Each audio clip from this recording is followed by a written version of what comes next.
தினம் ஒரு திருக்குறள். அதிகாரம் 2, வான் சிறப்பு. குறள் 11. வான் நின்று உலகம் வழங்கி வருதலால் தான் அமிழ்தம் என்றுணர் பாற்று. குறளோட விளக்கம் என்னன்னா, மழை பெய்து உலகை காத்து வருவதால் தான் உலகில் உள்ள அனைத்து உயிர்களும் தொடர்ந்து வாழ முடிகிறது.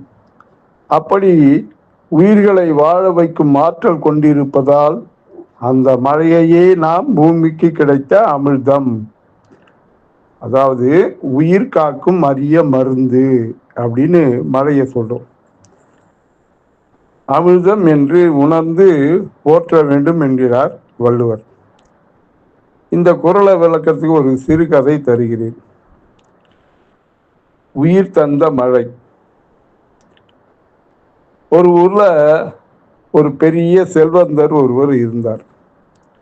அவருக்கு தன்னிடம் இருக்கும் வைர வைடூரியங்கள் மீது பணத்தின் மீதும் அளவு கடந்த பெருமை இருந்தது.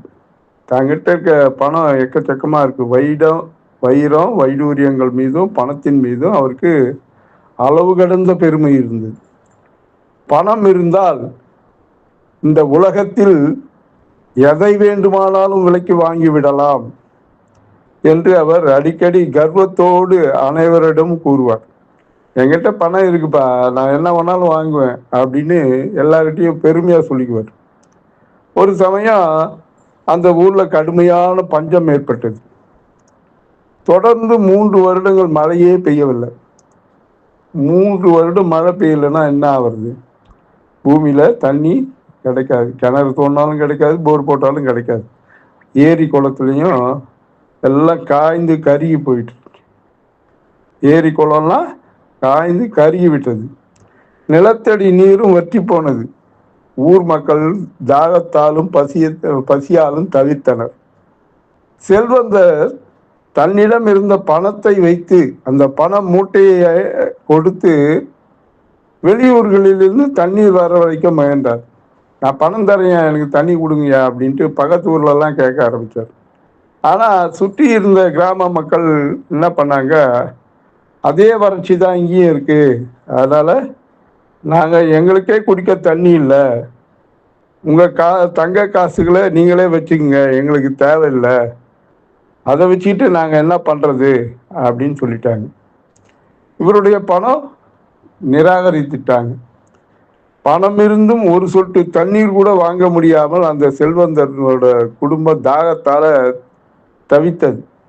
அவரது தோட்டத்தில் இருந்த விலை மதிப்பற்ற தாவரங்களும் வீட்டில் உள்ள ஆடு மாடுகளும் ஒவ்வொன்றாக மடிய தொடங்கின. ஆடு மாடுகள்லாம் மடிஞ்சிச்சு. தாவர மரங்கள்லாம் காஞ்சி கருகி போயிடுச்சு. 3 வருஷத்துல தண்ணி இல்லைன்னா என்ன ஆகும்?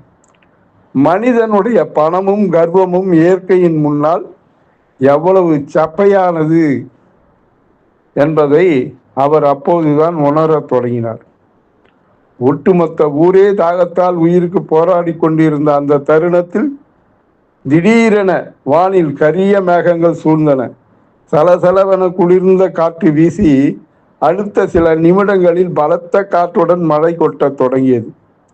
வறண்ட பூமி குளிர்ந்தது.